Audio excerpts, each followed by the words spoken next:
Appendix 1.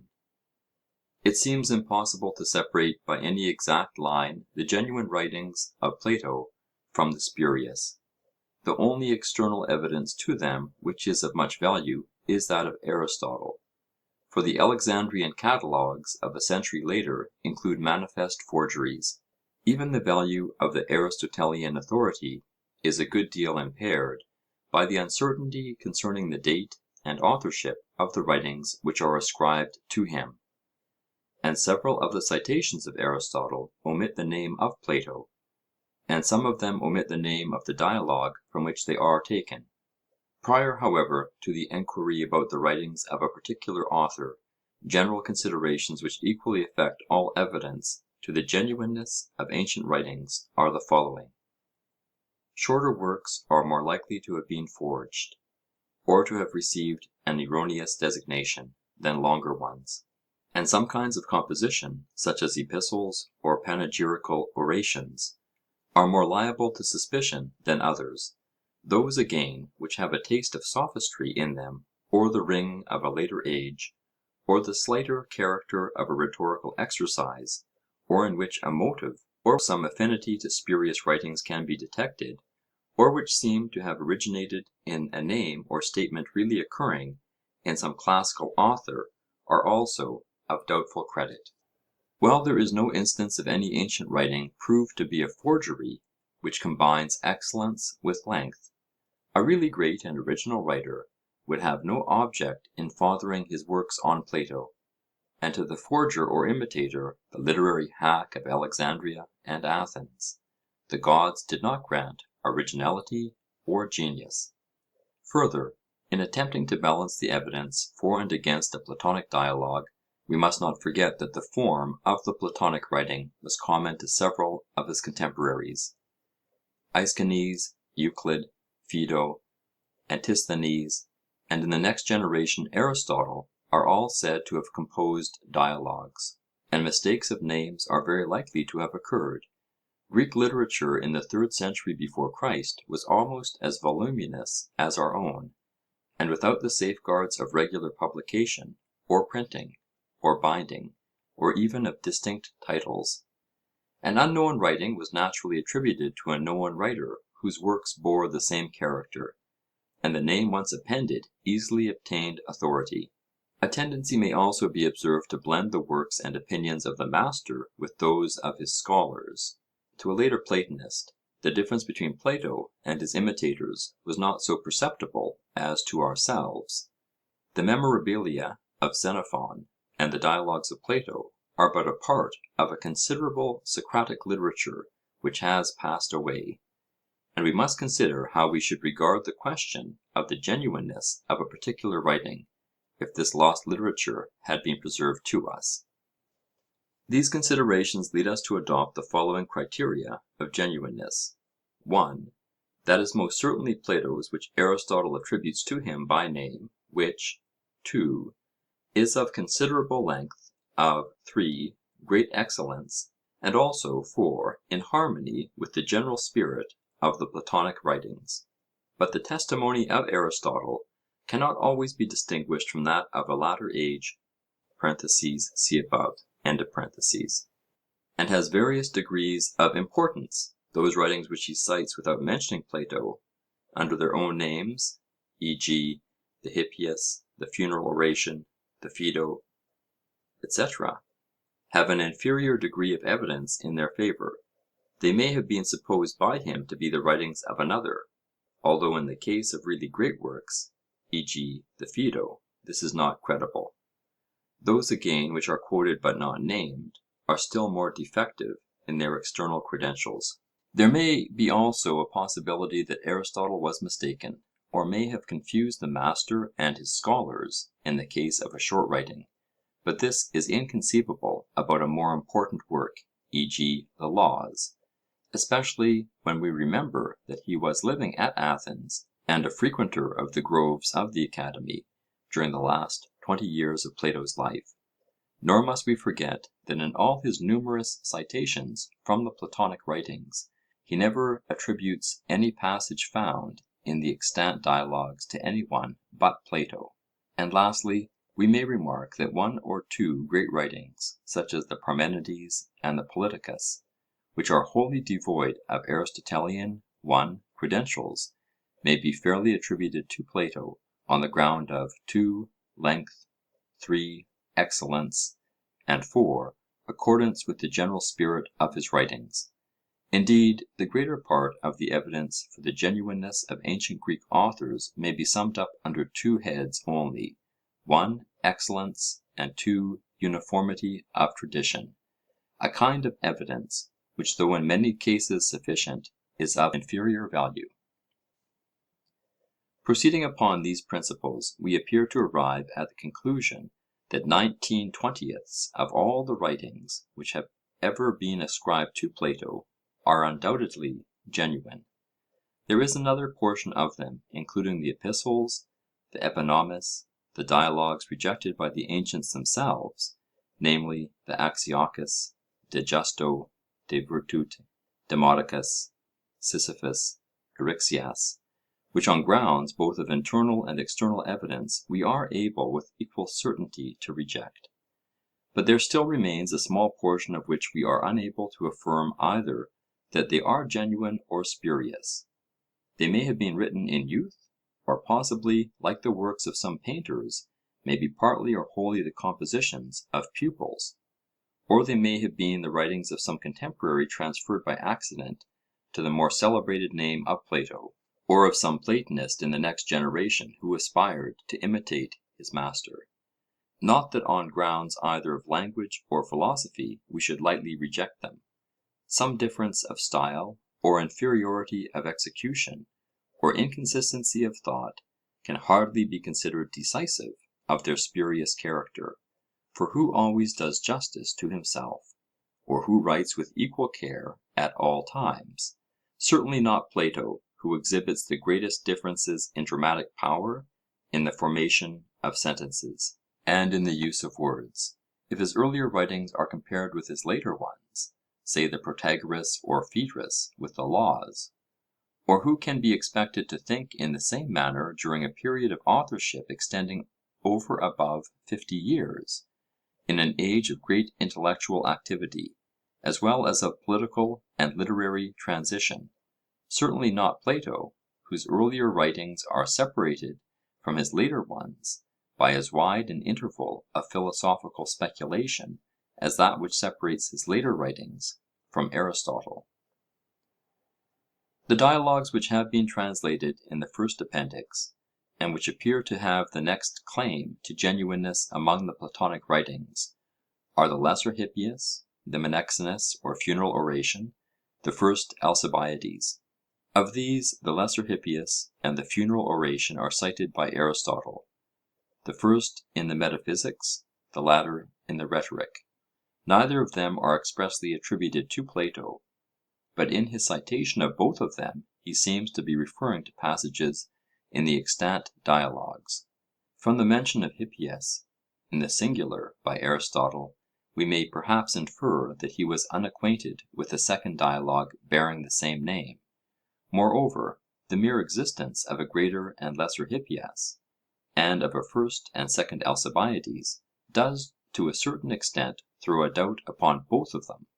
Though a very clever and ingenious work, the Lesser Hippias does not appear to contain anything beyond the power of an imitator, who was also a careful student of the earlier Platonic writings, to invent. The motive or leading thought of the dialogue may be detected in Xenophon Memorabilia, and there is no similar instance of a motive which is taken from Xenophon in an undoubted dialogue of Plato. On the other hand, the upholders of the genuineness of the dialogue will find in the Hippias a true Socratic spirit. They will compare the Ion as being akin both in subject and treatment. They will urge the authority of Aristotle, and they will detect in the treatment of the Sophist, in the satirical reasoning upon Homer, in the reductio ad absurdum of the doctrine that vice is ignorance, traces of a Platonic authorship. In reference to the last point we are doubtful, as in some of the other dialogues, whether the author is asserting or overthrowing the paradox of Socrates. or merely following the argument whither the wind blows. That no conclusion is arrived at is also in accordance with the character of the earlier dialogues. The resemblances or imitations of the Gorgias, Protagoras, and Euthydemus, which have been observed in the Hippias, cannot with certainty be adduced on either side of the argument. On the whole, more may be said in favour of the genuineness of the Hippias than against it. The Menexenus, or funeral oration, is cited by Aristotle, and is interesting as supplying an example of the manner in which the orators praised the Athenians among the Athenians, falsifying persons and dates, and casting a veil over the gloomier events of Athenian history. It exhibits an acquaintance with the funeral oration of Thucydides, and was perhaps intended to rival that great work. If genuine, the proper place of the Menexenus would be at the end of the Phaedrus. The satirical opening and the concluding words bear a great resemblance to the earlier dialogues. The oration itself is professedly a mimetic work, like the speeches in the Phaedrus, and cannot therefore be tested by a comparison of the other writings of Plato. The funeral oration of Pericles is expressly mentioned in the Phaedrus, and this may have suggested the subject, in the same manner that the Cleitophon appears to be suggested by the slight mention of Cleitophon and his attachment to Thrasymachus in the Republic, and the Theages by the mention of Theages in the Apology and Republic, or as the second Alcibiades seems to be founded upon the text of Xenophon, Memorabilia. A similar taste for parody appears not only in the Phaedrus, but in the Protagoras, in the Symposium, and to a certain extent in the Parmenides.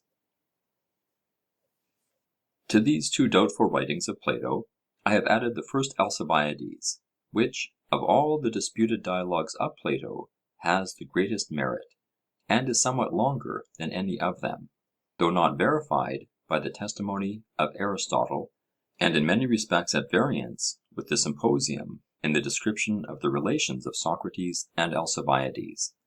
Like the Lesser Hippias and the Menexenus, it is to be compared to the earlier writings of Plato. The motive of the piece may perhaps be found in that passage of the Symposium in which Alcibiades describes himself as self-convicted by the words of Socrates. For the disparaging manner in which Schleiermacher has spoken of this dialogue, there seems to be no sufficient foundation.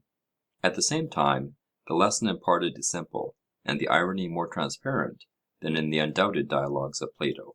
We know too that Alcibiades was a favourite thesis, and that at least 5 or 6 dialogues bearing this name passed current in antiquity, and are attributed to contemporaries of Socrates and Plato.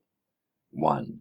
In the entire absence of real external evidence, for the catalogues of Alexandrian librarians cannot be regarded as trustworthy, and 2.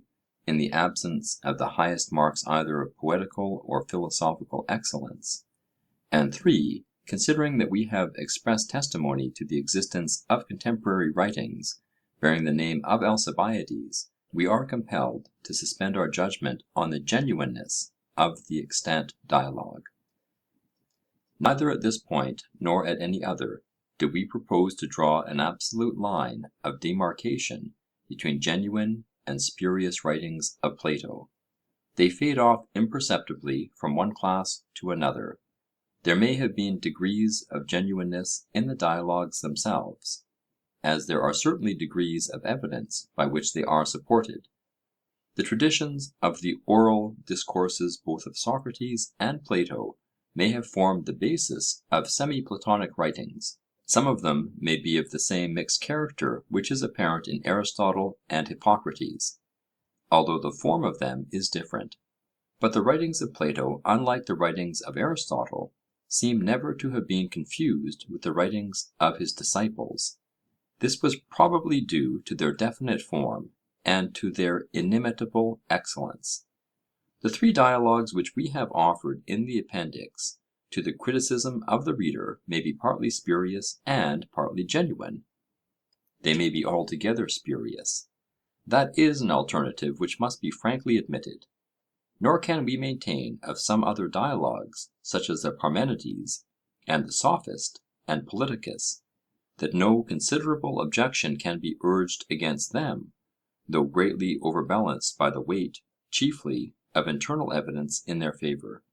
Nor, on the other hand, can we exclude a bare possibility that some dialogues which are usually rejected, such as the Greater Hippias and the Cleitophon, may be genuine.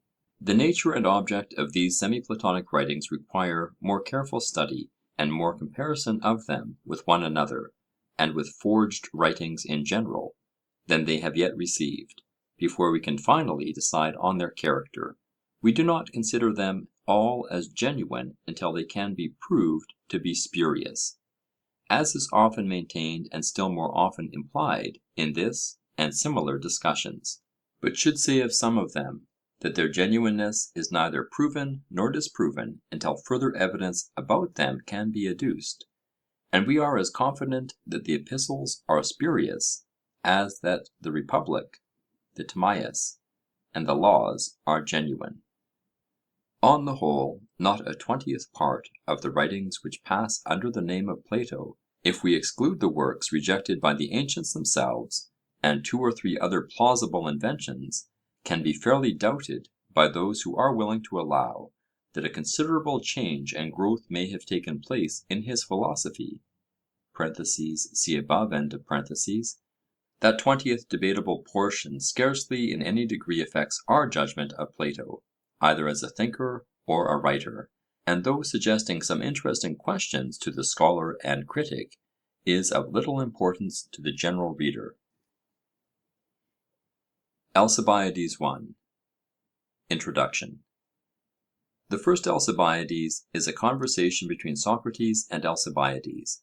Socrates is represented in the character which he attributes to himself in the Apology, of a know-nothing who detects the conceit of knowledge in others. The two have met already in the Protagoras and in the Symposium. In the latter dialogue, as in this, the relation between them is that of a lover and his beloved, but the narrative of their loves is told differently in different places. For in the Symposium Alcibiades is depicted as the impassioned but rejected lover, here as coldly receiving the advances of Socrates, who, for the best of purposes, lies in wait for the aspiring and ambitious youth. Alcibiades, who is described as a very young man, is about to enter on public life, having an inordinate opinion of himself, and an extravagant ambition. Socrates, who knows what is in man, astonishes him by a revelation of his designs. But has he the knowledge which is necessary for carrying them out? He is going to persuade the Athenians about what? Not about any particular art, but about politics, when to fight and when to make peace. Now, men should fight and make peace on just grounds, and therefore the question of justice and injustice must enter into peace and war, and he who advises the Athenians must know the difference between them. Does Alcibiades know? If he does, he must either have been taught by some master, or he must have discovered the nature of them himself. If he has had a master, Socrates would like to be informed who he is, that he may go and learn of him also. Alcibiades admits that he has never learned. Then has he inquired for himself? He may have, if he was ever aware of a time when he was ignorant. But he never was ignorant, for when he played with other boys at dice, he charged them with cheating, and this implied a knowledge of just and unjust. According to his own explanation, he had learned of the multitude. Why, he asks, should he not learn of them the nature of justice, as he has learned the Greek language of them? To this Socrates answers, that they can teach Greek, but they cannot teach justice. For they are agreed about the one, but they are not agreed about the other. And therefore Alcibiades, who has admitted that if he knows he must either have learned from a master or have discovered for himself the nature of justice, is convicted out of his own mouth. Alcibiades rejoins, that the Athenians debate not about what is just, but about what is expedient. And he asserts that the two principles of justice and expediency are opposed. Socrates, by a series of questions, compels him to admit that the just and the expedient coincide. Alcibiades is thus reduced to the humiliating conclusion that he knows nothing of politics, even if, as he says, they are concerned with the expedient. However, he is no worse than other Athenian statesmen, and he will not need training, for others are as ignorant as he is. He is reminded that he has to contend not only with his own countrymen, but with their enemies, with the Spartan kings and with the great king of Persia, and he can only attain this higher aim of ambition by the assistance of Socrates. Not that Socrates himself professes to have attained the truth, but the questions which he asks bring others to a knowledge of themselves, and this is the first step in the practice of virtue. The dialogue continues. We wish to become as good as possible, but to be good in what? Alcibiades replies, good in transacting business? But what business? The business of the most intelligent men at Athens. The cobbler is intelligent in shoemaking, and is therefore good in that. He is not intelligent, and therefore not good in weaving.